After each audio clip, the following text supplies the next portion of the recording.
మిత్రులారా, నారాయణపేట జనజాతర మీ అభిమాన నాయకురాలు స్థానిక శాసనసభ్యురాలు డాక్టర్ పర్ణిక గారి అధ్యక్షతన ఈ కార్యక్రమాన్ని చేపడితే ఈ కార్యక్రమంలో నాతో పాటు మహబూబ్ నగర్ జిల్లా పార్లమెంటు అభ్యర్థి మిత్రుడు సోదరుడు వంశీ చంద్రెడ్డి గారు, అదేవిధంగా షాద్నగర్ శాసనసభ్యులు ఈర్లపల్లి శంకర్ గారు, జడ్చర్ల శాసనసభ్యులు అనిరుద్ రెడ్డి గారు, దేవరకద్ర శాసనసభ్యుడు జి మధుసూదన్ రెడ్డి గారు, మహబూబ్ నగర్ శాసనసభ్యుడు ఎన్ఎం శ్రీనివాసరెడ్డి గారు, మక్తల్ శాసనసభ్యుడు మీ అభిమాన నాయకుడు శ్రీహరి ముదిరాజ్ గారు, అదేవిధంగా మహబూబ్ నగర్ పార్లమెంటు నియోజకవర్గ కాంగ్రెస్ పార్టీ ఇన్ఛార్జ్ ఏఐసిసి కార్యదర్శి మిత్రుడు సంపత్ కుమార్ గారు,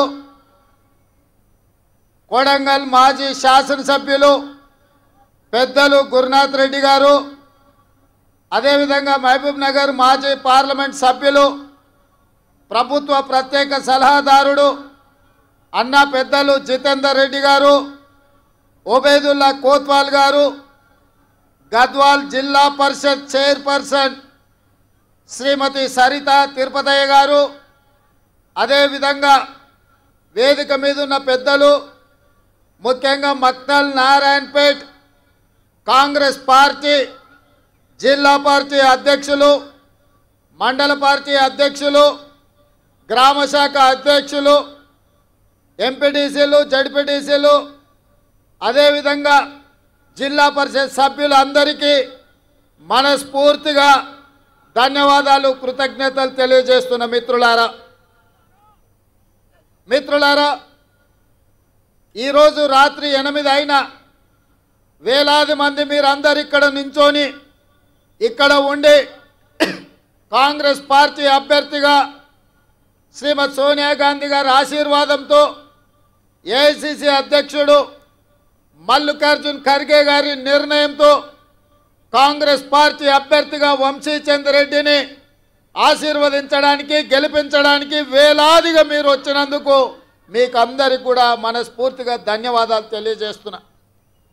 ఇదే వేదిక మీద నవంబర్ మాసంలో మీ అందరి దగ్గరకు వచ్చి ఆనాడు ఇక్కడి నుండే మీకు అందరికీ విజ్ఞప్తి చేసిన ఈ ప్రాంత ప్రజలకు చిరపరిచితుడు, కొన్ని దశాబ్దాల కాలం ఈ ప్రాంత అభివృద్ధి కోసం ఈ ప్రాంత ప్రజలకు అండగా నిలబడ్డ కీర్తిశేషులు చిట్టం నర్సిరెడ్డి గారి మన్వరాలు, కీర్తిశేషులు మిత్రుడు వెంకటేశ్వర రెడ్డి గారి కుమార్తె డాక్టర్ పర్ణికను మీరు ఎమ్మెల్యేగా గెలిపించండి. వారి మేనమామ శివకుమార్ రెడ్డి ఆ బిడ్డను కడుపులో పెట్టి చూసుకొని మీకు అండగా నిలబడి ఈడ కాంగ్రెస్ పార్టీ కార్యకర్తలను కాపాడండి. మీరు అండగా నిలబడి గెలిపించండి. తప్పకుండా ఈ ప్రాంతాన్ని అభివృద్ధి చేసే బాధ్యత నాది అని చెప్పి మీకు అందరికీ విజ్ఞప్తి చేసిన మాట ఇచ్చినట్టుగా మీరు అండగా నిలబడి డాక్టర్ పర్ణికమ్మ నారాయణపేట శాసనసభ్యురాలుగా అత్యధిక మెజార్టీతో మీరు గెలిపిస్తే మీకు నేను చెప్పిన మాటగా మక్తల్ నారాయణపేట కొడంగల్ ఎత్తిపోతల పథకం 1,30,000 ఎకరాలకు 4,000 కోట్ల రూపాయలతో ఈ ప్రాంతానికి మంజూరు చేసి ఎడారిగా మారిన ఈ ప్రాంతాన్ని సస్యశ్యామలం చేయాలి. మన పక్కనే పరవళ్ళు దక్కుతున్న కృష్ణానది జలాలు గ్రామాన ప్రతి ఎకరాకు నీళ్లు ఇవ్వాలి అన్న ఆలోచనతోని మన కాంగ్రెస్ పార్టీ నిర్ణయం తీసుకుంది. ఇదే కాదు, గద్వాలను ఇతర ప్రాంతాలను రాయచూరులను రైలు కూత వినిపిస్తుంటే మక్తల్ నారాయణపేట కొడంగల్ పరిగి వికారాబాద్ వరకు ఈ ప్రాంత ప్రజలు మాకెప్పుడు రైలు వస్తుంది, మేము రైలు కూత ఎప్పుడు వింటామని ఆనాడు కాంగ్రెస్ పార్టీ నిర్ణయించిన కృష్ణా వికారాబాద్ రైల్వే లైను 10 సంవత్సరాలు పడావు పెడితే పండబెడితే ఏ ఒక్కరోజు కూడా ఈ ప్రాంతంలో ఉన్న వాళ్ళు, అది బీఆర్ఎస్ వాళ్ళు కావచ్చు, బీజేపీ వాళ్ళు కావచ్చు, బీఆర్ఎస్ వాళ్ళు కేసీఆర్ని అడిగింది లేదు, బీజేపీ వాళ్ళు మోడీకి చెప్పింది లేదు. ఎందుకంటే వీళ్ళెవరికీ ఆయన దగ్గరికి వెళ్ళి అడిగే ముఖం లేదు, వాళ్ళని అడగడానికి వాళ్ళకి అపాయింట్మెంట్ గతి లేదు. కానీ కాంగ్రెస్ పార్టీ అధికారంలోకి వచ్చిన 100 రోజుల్లోపనే కేంద్ర రైల్వే శాఖ అధికారులను రప్పించి ఆదేశాలు ఇచ్చి కృష్ణా వికారాబాద్ రైల్వే లైన్ మాకు కావాల్సిందే, మా ప్రాంతం అభివృద్ధి జరగాలంటే, మా ప్రాంతంలో ఉద్యోగ ఉపాధి అవకాశాలు పెరగాలంటే, నా కొడంగల్ గడ్డ మీద సిమెంట్ ఫ్యాక్టరీ రావాలి, వేలాది మంది నిరుద్యోగ యువకులకు ఉద్యోగ అవకాశాలు రావాలి అంటే కృష్ణా వికారాబాద్ రైల్వే లైన్ పూర్తి కావాలి అని చెప్పి ఆదేశాలు ఇచ్చి దానికి ఇలా మనం పూర్తి స్థాయిలో నిర్ణయం తీసుకున్నాం. ఇదే కాదు మిత్రులారా, మీరందరు నిలబడి, మీరందరు కష్టపడి, ఇక్కడున్న కార్యకర్తలే తమ రక్తాన్ని చెమటగా మార్చి భుజాలు కాయలు కాసే విధంగా కాంగ్రెస్ పార్టీ జెండాను మోసి 10 సంవత్సరాలు కేసీఆర్ ఎన్ని కేసులు పెట్టినా, ఎంతమందిని జైలుకు పంపించినా, అవసరమైతే మీ ఊపిరొదిలిండ్రు కానీ కాంగ్రెస్ పార్టీ జెండాను వదలలేదు. మీ భుజాలు కాయలు కాసే విధంగా ఇవాళ మహబూబ్ నగర్ పార్లమెంటు నియోజకవర్గంలో 7 అసెంబ్లీలు గెలిపించి 7 మందిని ఎమ్మెల్యేలు చేసిండ్రు. మిత్రులారా, ఈ వేదిక మీద నుంచి తెలంగాణ రాష్ట్రానికి నేను చెప్పదలుచుకున్నా, అయ్యా ఇవాళ మీరు ఆలోచన చేయండి. మేము కాంట్రాక్టర్లకో, శ్రీమంతులకో, లేకపోతే జాగీర్దారులకో, జమీందారులకో టికెట్లు ఇయ్యలే. షాద్నగర్లో నేను టికెట్ ఇచ్చిన ఈర్లపల్లి శంకర్ ఒక రజక కుటుంబం నుంచి, సామాన్య కుటుంబం నుంచి, ఒక రజక కుటుంబంలో ఉన్నవాడు పైకి రావాలంటే ఎంత కష్టమో మీరు ఆలోచన చేయండి. ఇవాళ ఈ రాష్ట్రం మొత్తం మీద ఒక రజక కుటుంబం నుంచి ఒక యువకుడు ఎమ్మెల్యే అయిందంటే అది కాంగ్రెస్ పార్టీ శ్రీమతి సోనియా గాంధీ గారి ఆశీర్వాదంతో ఒక రజకుడు కూడా ఇవాళ కాంగ్రెస్ పార్టీలో ఎమ్మెల్యే అయిందని నేను చెప్పదలుచుకున్నాను. అదేవిధంగా మక్తల్ ప్రాంతంలో అతి చిన్న స్థాయి కార్యకర్త నుంచి కష్టపడి పైకి వచ్చి కాంగ్రెస్ పార్టీ జిల్లా పార్టీ అధ్యక్షుడిగా, జడ్పీటీసీగా మీకు అండగా నిలబడ్డ శ్రీహరిని సోనియమ్మ మల్లికార్జున్ ఖర్గే గారి ఆశీర్వాదంతో ఒక ముదిరాజు బిడ్డను ఇవాళ మక్తల్ నుంచి ఎమ్మెల్యేగా గెలిపించడం ఇది కాంగ్రెస్ పార్టీ వల్ల సాధ్యమైందా, లేకపోతే ఇంకెవరైనా ఈ అవకాశం ఇస్తారా అని నేను అడుగుతున్నా. మిత్రులారా, ఈ రాష్ట్రంలో 119 అసెంబ్లీ నియోజకవర్గాలు ఉంటే 10% జనాభా ఉన్న ముదిరాజులకు కల్వకుంట్ల చంద్రశేఖరరావు ఒక్క టికెట్ కూడా ఇవ్వలే. నేను ఆయనని గడ్డ మీద నుంచి చెప్పిపోయినా, ముదిరాజు సోదరులు పౌరుషానికి మారు పేరు, మాట ఇస్తే మాటకు నిలబడి తల తెగిపడ్డ మడమ తిప్పని జాతి ముదిరాజు జాతి. మీకు టికెట్ ఇయ్యని కేసీఆర్ను గద్దెదించే శక్తి మీ చేతిలో ఉంది, మీరు నడుం బిగించండి అని ముదిరాజు సోదరులకాయల్లో ఈ నారాయణపేట నుంచే నేను విజ్ఞప్తి చేసిన. మాట ఇచ్చినట్టుగానే ఈ రాష్ట్రంలో ముదిరాజులకు టికెట్ ఇవ్వని కేసీఆర్ అధికారంలో ఉండడానికి లేదని ముదిరాజు సోదరులందరూ కేసీఆర్ని గోతి తీసి పాతి పెట్టి బంధులో పెట్టిండ్రు. ఇవాళ శ్రీహరి మీ ఎమ్మెల్యేగా, మా మిత్రుడుగా, ముదిరాజు బిడ్డగా ఇవాళ శాసనసభకు నాయకత్వం వహిస్తున్నాడు. అదే కాదు మిత్రులారా, ముదిరాజులను ఆనాడు బీసీ ఏ గ్రూప్లో ఉంటే కొన్ని ప్రత్యేకమైన పరిస్థితుల్లో ఏ గ్రూప్ నుంచి డి గ్రూప్కు మారవడం జరిగింది. ఇవాళ కేసు సుప్రీంకోర్టులో ఉంది.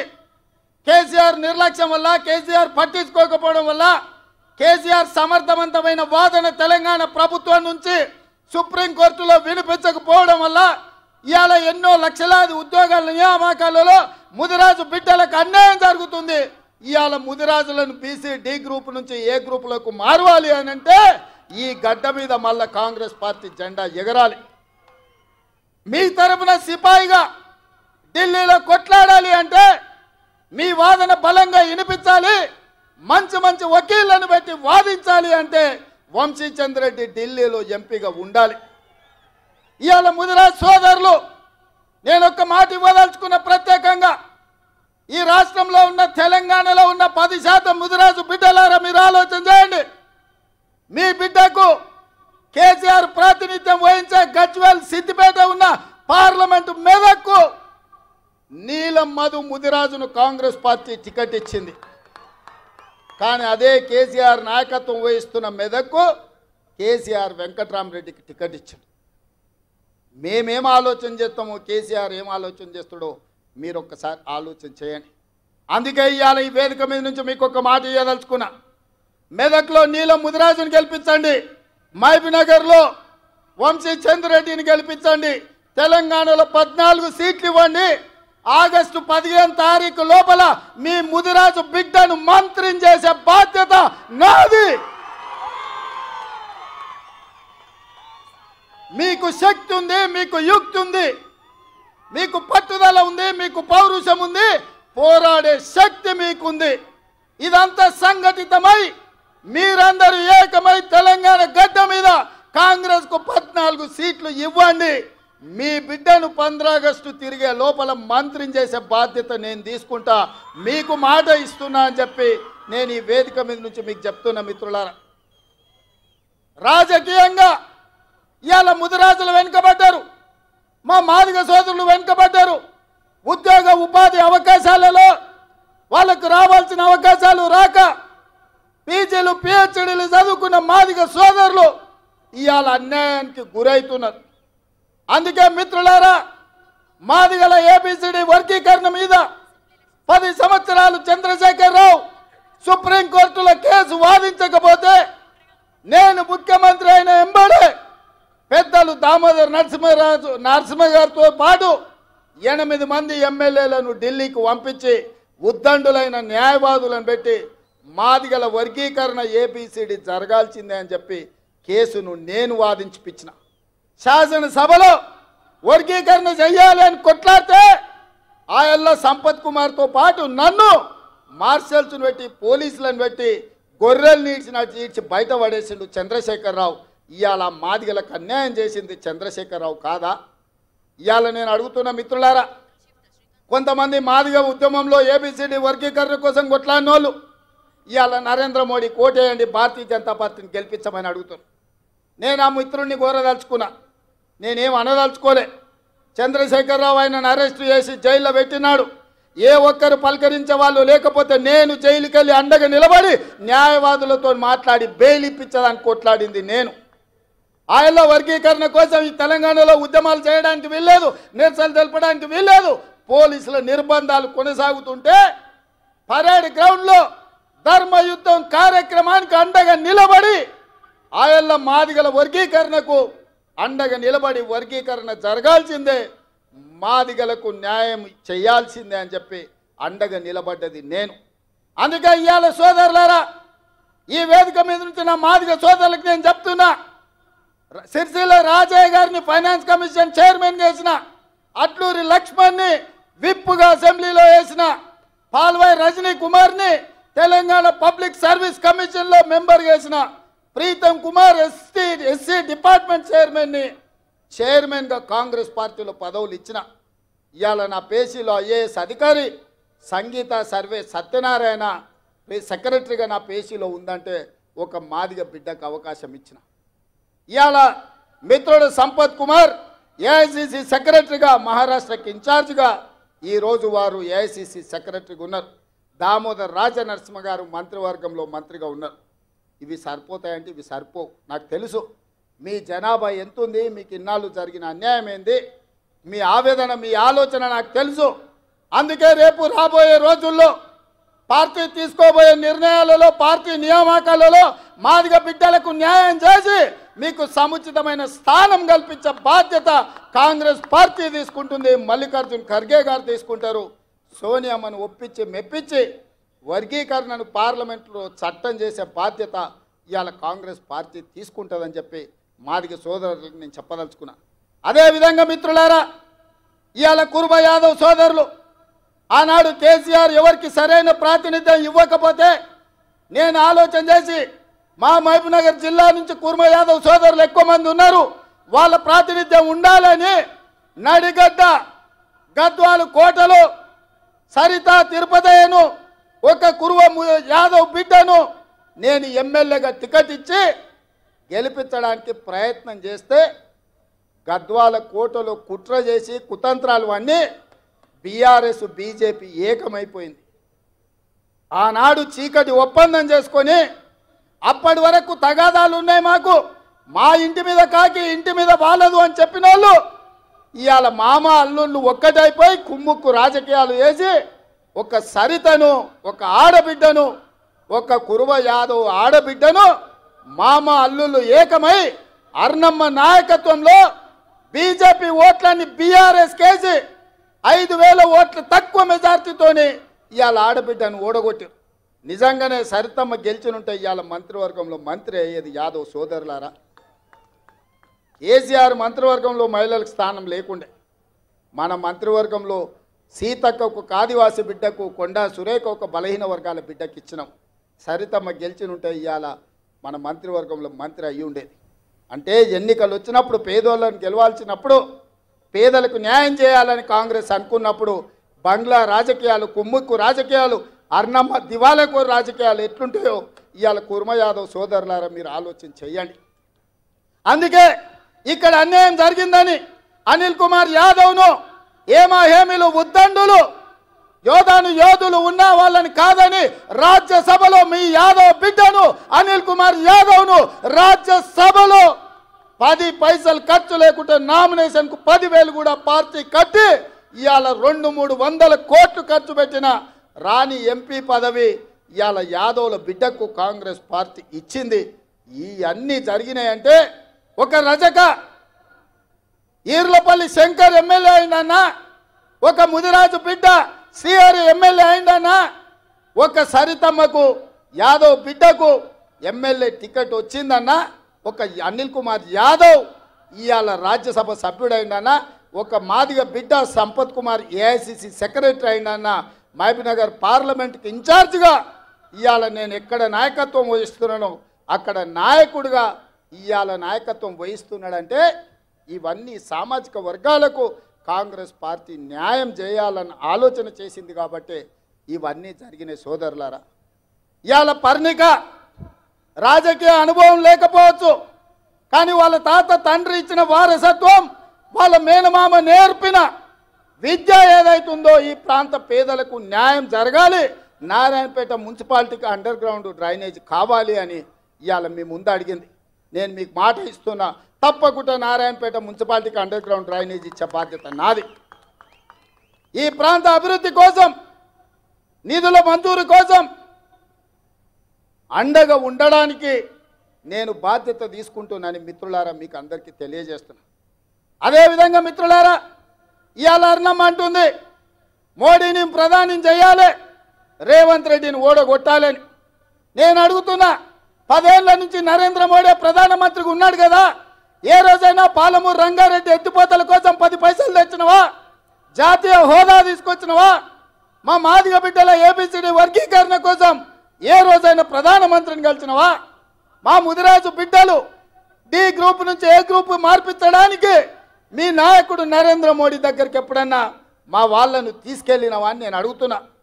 ఇవాళ మహబూబ్నగర్ రాయచూర్ రోడ్డు ఎందుకు పడావు పడ్డది? దాని కాంట్రాక్టర్లు ఎవరు? ఆ నిధులకు దోపిడీకి పాల్పడ్డది ఎవరు అని నేను అడుగుతున్నా. ఎప్పుడైనా కృష్ణా వికారాబాద్ రైల్వే లైన్ గురించి నరేంద్ర మోడీని కలిసినవా? లేకపోతే మక్తల్ నారాయణపేట కొడంగల్ ఎత్తిపోతల పథకానికి జాతీయ నిధులు ఏమైనా తీసుకురావడానికి ప్రయత్నం చేసినవా? 10 ఏళ్ళు నరేంద్ర మోడీ ఉండి పాలమూరుని ఎండబెట్టి ఈ ప్రాంత రైతులు ఈ ప్రాంత పేదలు లక్షలాదిగా వలసలిపోతుంటే ఒక్కరోజు పట్టించుకోలేదు. అయినా బీజేపీకి ఓటు అడుగుతున్నావు. ఇవాళ రేవంత్ రెడ్డిని ఓడగొట్టమంటున్నావు. నేను అడుగుతున్న మిత్రులారా, ఈడున్న యువకులను, తెలంగాణ రాష్ట్రం నలుమూల ఉన్న వాళ్ళని నేను ఆలోచన చేయమంటున్నా. 100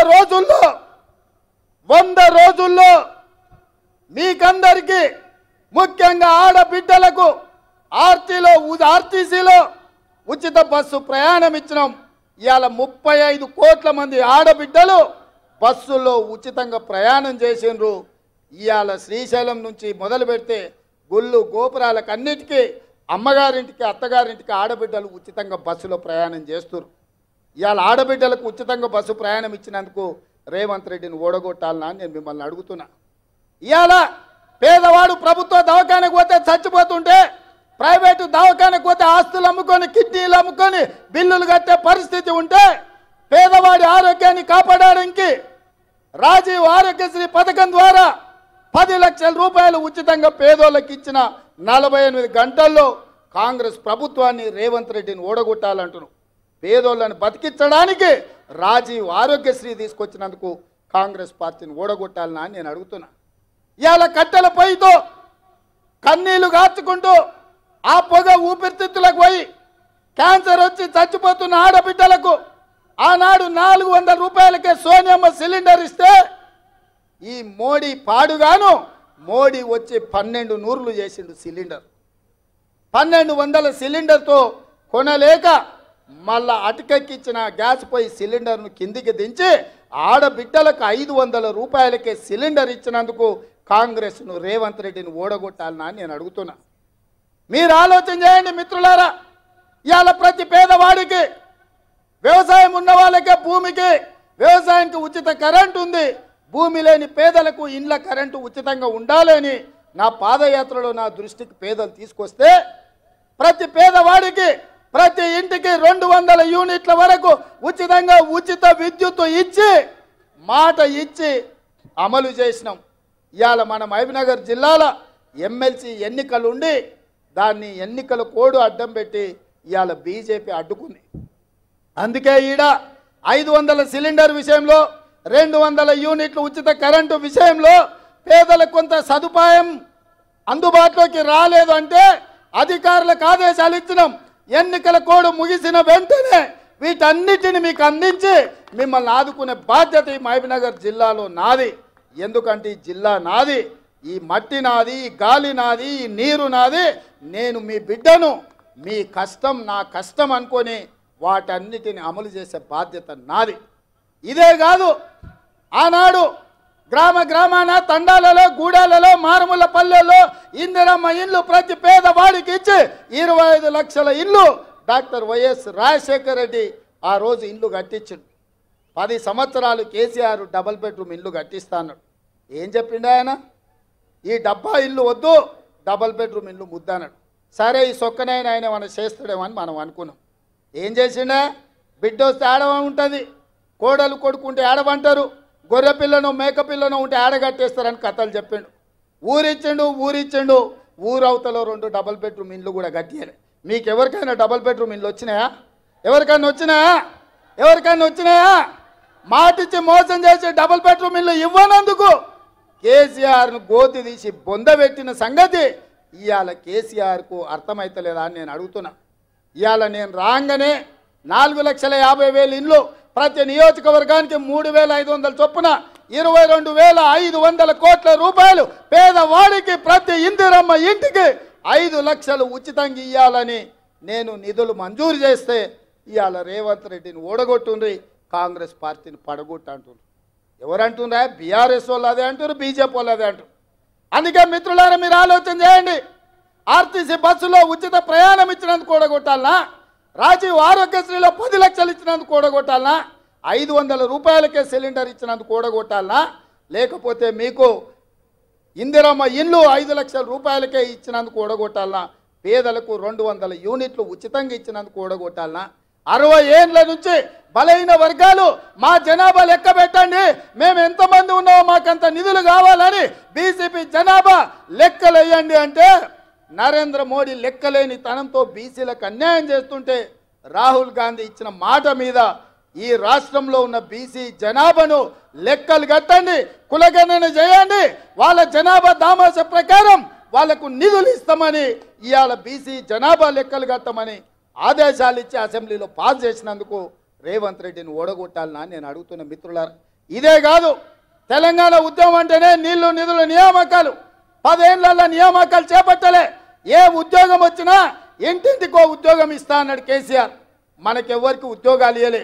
ఆయన ఇంట్లో మాత్రం ఇంట్లో ఉన్న వాళ్ళందరికీ ఉద్యోగాలు ఇచ్చుకున్నాడు. అల్లుడు మంత్రి, కొడుకు మంత్రి, బిడ్డ ఎంపీ, ఎంపీ కోడిపోతే ఎమ్మెల్సీ, సట్టకుని కొడుకు రాజ్యసభ ఇచ్చుకున్నాడు. ఆయన ముఖ్యమంత్రి అయ్యాడు.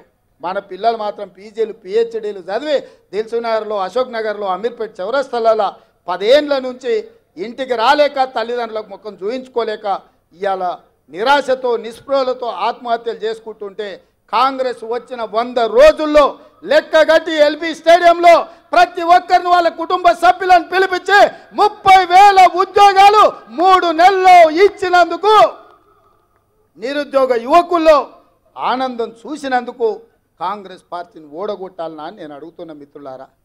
100 రోజుల్లో ఇండ్లు ఇచ్చినాం, 100 రోజుల్లో బస్సులో ఉచిత ప్రయాణం ఇచ్చినాం, 100 రోజుల్లో ఇంటికి ఉచితంగా కరెంట్ ఇచ్చినాం, 100 రోజుల్లో రాజీవ్ ఆరోగ్యశ్రీ ఇచ్చినాం, 100 రోజుల్లో బీసీ జనాభాను లెక్కలు కట్టడానికి ఆదేశాలు ఇచ్చినాం, 100 రోజుల్లో 30,000 ఉద్యోగాలు మేము ఇచ్చినాం. నా మంత్రివర్గ సహచరులు రోజుకు 18 గంటలు పనిచేసి ఈ రాష్ట్రాన్ని సరిదిద్దడానికి మేము ప్రయత్నం చేస్తున్నాం. 10 ఏళ్లలో 100 ఏళ్ళకు సరిపోయే విధ్వంసం చంద్రశేఖరరావు సృష్టిస్తే ఒకటొకటిగా చక్కదిద్దుకుంటూ సంసారాన్ని నిలబెట్టుకున్నట్టు రాత్రి పగళ్ళు మేము కష్టపడుతున్నాం. నేను అడుగుతున్నా ఇక్కడున్న మిత్రుల్ని, 125, 126 రోజులైంది నేను ముఖ్యమంత్రిగా బాధ్యతలు చేపట్టి. ఏ ఒక్క రోజైనా, ఏ ఒక్క గంటైనా సెలవు పెట్టినా నా దగ్గరికి వచ్చిన వేలాది మంది కార్యకర్తల్ని కలుచుకుంటూ, కష్టాలు తెలుసుకుంటూ, ముఖ్యమంత్రి అంటే మా అన్న అనే ధైర్యం మీకు ఇచ్చే విధంగా పనిచేసినా లేదా ఒకసారి ఆలోచన చేయండి మిత్రులారా. మొట్టమొదటి హైదరాబాద్ రాష్ట్రానికి బూర్గుల రామకృష్ణారావు గారు ముఖ్యమంత్రి అయితే, ఇవాళ ఈ తెలంగాణ రాష్ట్రానికి మళ్ళీ పాలమూరు బిడ్డ, ఒక రైతు బిడ్డ, ఒక పేదోడి బిడ్డ ఇవాళ ఈ రాష్ట్రానికి ముఖ్యమంత్రి అయితే ఎందుకు ఓర్వలేకపోతున్నారు వీళ్ళని నేను అడుగుతున్నా. దొరల బిడ్డలే ముఖ్యమంత్రి కావాలన్నా? కేసీఆర్ తర్వాత కేసీఆర్ కొడుకే ముఖ్యమంత్రి కావాలన్నా? ఆయన తర్వాత ఆయన మైనోడే ముఖ్యమంత్రి కావాలన్నా? ఈ పాలమూరు బిడ్డలు కావడానికి అర్హత లేదా అని నేను అడుగుతున్నా. మాకేం తక్కువ? మా పాలమూరులో మేము కష్టపడమా? మా పాలమూరులో మేము అభివృద్ధి చేయమా? మా ప్రాంతానికి ఇవ్వంత దాక్షిణ్యాల మీదనో అయ్యా మాకు నిధులు అని మేము అడుక్కోవాల్సిందేనా? మా సంతకాలు మేము పెట్టుకునే శక్తి మాకు లేదా? మా ప్రాంతాన్ని అభివృద్ధి చేసుకునే శక్తి మాకు లేదా? మా ప్రాంతంలో పరిశ్రమలు తెచ్చుకునే హక్కు మాకు లేదా అని నేను అడుగుతున్నా. ఇవాళ దొంగలతో చేరి కుట్రలు కుతంత్రాలతోని అర్ణమ్మ బీజేపీ ముసుగులో బీఆర్ఎస్ వాళ్ళతో కుమ్ముక్కై ఇవాళ రేవంత్ రెడ్డిని పడగొట్టాలి, రేవంత్ రెడ్డిని బలహీనం చేయాలి, తద్వారా పాలమూరు జిల్లాను ఎండబెట్టాలని ఆలోచన చేస్తుంది. ఇవాళ మీరు ఆలోచన చేయండి. మన్నే శ్రీనివాసరెడ్డి 5 ఏళ్ళు మనకి ఎంపీ. ఏడున్నాడా ఆయన? ఇంట్లో లేడు, సొంట్లో లేడు, సోయిలో లేడు. మీ ఎమ్మెల్యేలు పాతోళ్ళు 10 ఏళ్ళు ఎమ్మెల్యేలు ఉన్నారు. ఎవడన్నా బీఆర్ఎస్ కోటేమని అడుగుతుండా? ఎవడన్నా ఊర్లలోకి వచ్చిండా?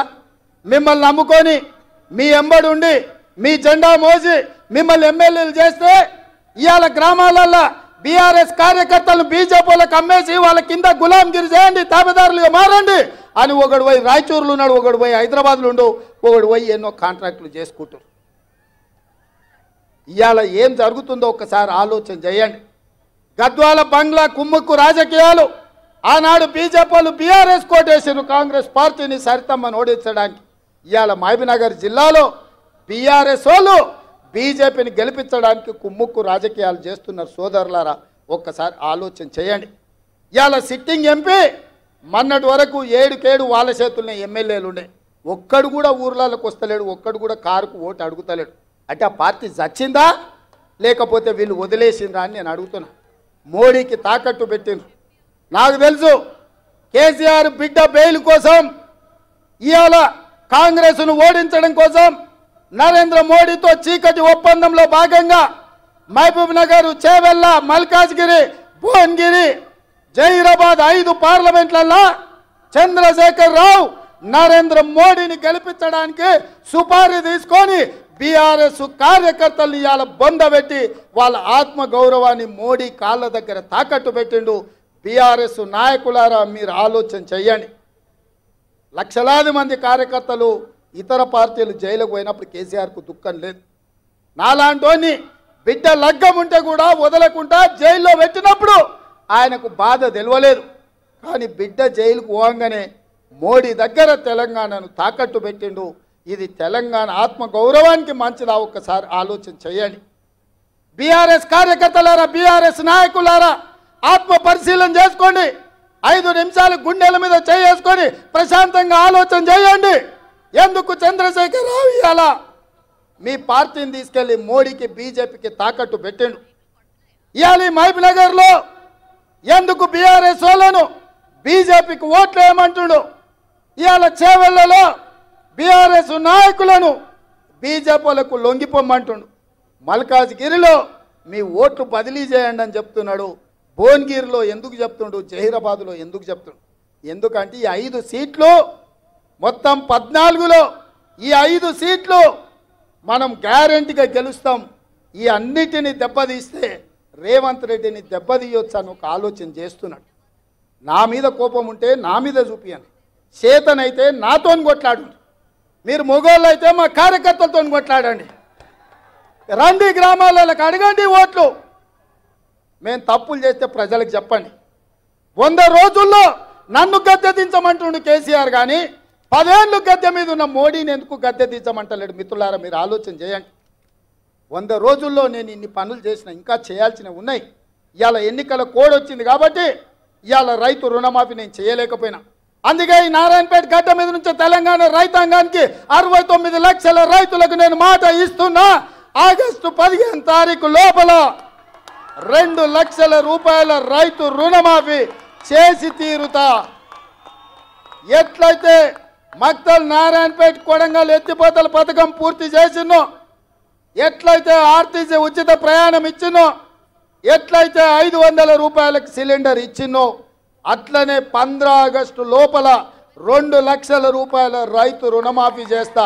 ఏకకాలంలో ఏక మొత్తంలో మీకు రుణమాఫీ చేసే బాధ్యత నాది. మీ బిడ్డను నేను. ఇదే కాదు, 500 రూపాయలు బోనస్ అన్నాడు. వచ్చేసారి పండించే వడ్లకు 500 రూపాయలు బోనస్ ఇచ్చి ప్రతి గింజ చివరి గింజ వరకు కొనుగోలు చేసే బాధ్యత నాది. నా తెలంగాణ రైతాంగ సోదరులకు నేను మాట ఇస్తున్న మిత్రులారా. అందుకే మిత్రులారా, మీ బిడ్డ ఇయ్యాల తెలంగాణ ముఖ్యమంత్రిగా ఉన్నాడు. మనం ఏదన్నా చిన్నదో పెద్దదో ఎమరుపాటుగా ఉన్నా కునుకు తీసినట్టు కళ్ళు మూసుకుంటే కుట్రలు ఉన్నాయి, కత్తులు తీసుకొని బయలుదేరిండ్రు. ఇవాళ ముందలనే యుద్ధం కాదు, వెనకాల కూడా యుద్ధం చేయాల్సిన పరిస్థితి వచ్చింది. బీజేపీ బీఆర్ఎస్ వాళ్ళు కుట్రలు, బిడ్డ బెయిల్ కోసం బీఆర్ఎస్ను తాకట్టు పెట్టి 5 పార్లమెంట్లలో బీజేపీని గెలిపిస్తా అని కేసీఆర్ సుపారీ తీసుకున్నాడు. నరేంద్ర మోడీకి లొంగిపోయిండు. బీఆర్ఎస్ కార్యకర్తలారా, తస్మత్ జాగ్రత్త. మిమ్మల్ని మోడీకి తాకట్టు పెట్టిండు బిడ్డ బెయిల్ కోసం. మా కార్యకర్తలు కూడా నేను చెప్పదలుచుకున్నా, మీరు అప్రమత్తంగా ఉండండి. వాళ్ళంతా ఒక్కటైనరు, ఏకమైనరు. ఎట్లయినా మనల్ని పడగొట్టాలి, మనల్ని ఓడగొట్టాలనే కుట్ర జరుగుతుంది. ఎమ్మెల్యే ఎన్నికల కంటే కూడా ఎక్కువ కష్టపడాలి. ఎక్కడ కూడా నాకు తెలుసానో, నాకు కావాల్సిన వాళ్ళనో, మా చుట్టపోలను అప్రమత్తంగా ఉంటే ఇవాళ ఈ అధికారంలో ఉండే కార్యకర్తలకు మేలు చేయాలన్న ఆలోచనతో మనకంత నష్టం జరుగుతుంది. ఈ ఎన్నికలైన మరుక్షణం సర్పంచ్, ఎంపీటీసీ, ఎంపీపీ, జడ్పీటీసీ స్థానిక సంస్థల ఎన్నికలు రాబోతున్నాయి. ఇవాళ మీరు ఊర్లలో పట్టు వదిలిందంటే రేపు ఎవడో ఒకడు మోపవుతాడు. వాడు సర్పంచ్కి వస్తాడు, వాడు వార్డు మెంబర్కి వస్తాడు, వాడు ఎంపీటీసీకి వస్తాడు, వాడు ఎంపీపీకి వస్తాడు, వాడు జడ్పీటీసీకి వస్తాడు. రేపు మీ ఎన్నికలలో కూడా మీకు తలకాయ నొప్పి అవుతుంది. ఎన్నికల ఖర్చు తడిసి మోపెడవుతుంది. ఎంపీ ఎన్నికలైన ఎంబడే 2 నెలలు తిరగకముందే మీ స్థానిక సంస్థల ఎన్నికలు పెట్టే బాధ్యత నాది. మిమ్మల్ని గెలిపించే బాధ్యత నాది. ఇవాళ ఎవరైతే బూతులలో మెజారిటీ తెస్తారో, ఎవరైతే పార్టీ జెండా కష్టపడి మోస్తారో, ఎవరైతే పార్టీ గెలుపులో భాగస్వాములుగా ఉంటారో వాళ్ళందరినీ గుర్తుపెట్టి ఎట్లయితే శంకర్కు, శ్రీహరికి, సరితకు, పర్ణికకు, అరవింద్కో, లేక అనిరుద్కో, మధుకో, ఎన్నంకో ఎట్లయితే కష్టపడ్డోళ్లకు టికెట్లు ఇచ్చినామో మీకు టికెట్లు ఇచ్చి గెలిపించుకునే బాధ్యత పార్టీ తీసుకుంటుంది. మిత్రులారా, మీ శ్రమ ఊరికే పోదు, మీ త్యాగం గాలికి వదిలేయము. మీ త్యాగాన్ని గుర్తుపెట్టుకుంటాం, మీకు అవకాశాలు కల్పిస్తాం. రేపు జరగబోయే ఎన్నికలలో ఇవాళ గ్రామాలలో ఇందిరమ్మ కమిటీలు వేయాలనుకున్నాం. ఇల్లు ఇచ్చినా, పెన్షన్ ఇచ్చినా, గ్యాస్ సిలిండర్ ఇచ్చినా, రాజీవ్ ఆరోగ్యశ్రీ కార్డు ఇచ్చినా, రేషన్ కార్డు ఇచ్చినా, ఏది ఇచ్చినా ఇందిరమ్మ కమిటీలను నియమించి ఆ కమిటీల ద్వారా గ్రామాలలో మీ చేతనే పేదవాళ్లకు పంచిపించి పేదల్ని ఆదుకునే బాధ్యత మీ చేతిలో పెడతాం. ఇవన్నీ చెయ్యాలి అని అంటే పాలమూరులో ఇటు పాలమూరు అటు నాగర్ కర్నూలు పార్లమెంట్లో అత్యధిక మెజార్టీ గెలవాలి. ఎందుకంటే పెద్దలు ఒక మాట చెప్పారు, ఇంట్లో గెలిచి రచ్చ గెలవాలని. ఇవాళ నా ఇంట్లో నా పాలమూరులో ఏదైనా తప్పిదం జరిగితే జాతీయ స్థాయిలో మనం చెప్పుకునే పరిస్థితి ఉంటుందా ఆలోచన చేయండి మిత్రులారా. ఇవాళ మీరు అండగా నిలబడితేనే, మీరు ఆశీర్వదిస్తేనే ఈ జిల్లాలో 14కు 12 సీట్లు మీరు ఇచ్చినందుకే ఇవాళ ఈ తెలంగాణ రాష్ట్రంలో కాంగ్రెస్ అధికారంలోకి వచ్చింది. నేను ముఖ్యమంత్రి అయినా మరి చెట్టు నాటింది మీరు, దీన్ని పెంచింది మీరు, దీనికి నీళ్లు పోసింది మీరు. ఇవాళ ఎవరో భుజం మీద గొడ్డలేసుకొని నరుకుతామని వస్తే ఇవాళ మీరు చూసుకుంటూ ఉంటారా? మీరు నరకనిస్తారా? మీరు ఆలోచన చేయండి. మీరు పెంచిన మొక్క చెట్టాన్ని నీడనిస్తుంటే ఇవాళ దాన్ని తెగ నరుకుతామని ఢిల్లీ నుంచి ఒకడు, గజ్వేల్ ఫామ్ హౌస్ నుంచి ఇంకొకడు బయలుదేరిండు. మిత్రులారా, ఇవాళ మీ చేతుల్లోనే ఉంది. మీరు పెంచిన చెట్టు వృక్షమై కాయలు ఇస్తుంది. దీన్ని కాపాడే బాధ్యత మీ మీదనే ఉంది. కాపాడతారనే నమ్మకం నాకు ఉన్నది. మీరందరు సిద్ధమేనా మిత్రులారా? సిద్ధమేనా? సిద్ధమేనా? సిద్ధమేనా? సిద్ధమేనా? సిద్ధమేనా? సిద్ధం అన్నోళ్ళందరూ చేయి పైకెత్తుర్రి. జై కాంగ్రెస్, జై జై కాంగ్రెస్. హస్తం గుర్తుకే, హస్తం గుర్తుకే. మిత్రులారా, మిత్రుడు వంశీచంద్రెడ్డిని ఈ పాలమూరు పార్లమెంట్ సభ్యుడిగా 1,00,000 మెజార్టీతో గెలిపించండి. మీ తరఫున ముదిరాజుల ఏ కేటగిరీ కోసం, మాదిగల ఏబిసిడి వర్గీకరణ కోసం ఢిల్లీలో నా మిత్రుడిగా మీ ఎంపీగా మీకోసం కొట్లాడతాడు, మీకు అండగా నిలబడతాడు. మీరందరూ అండగా నిలబడాల్సిందిగా కోరుకుంటూ మీ అందరి దగ్గర సెలవు తీసుకుంటున్న మిత్రులారా, జై కాంగ్రెస్. మన రేవంతన్న నిగ్గదీసి అడిగే మునగాడు విడుభూమి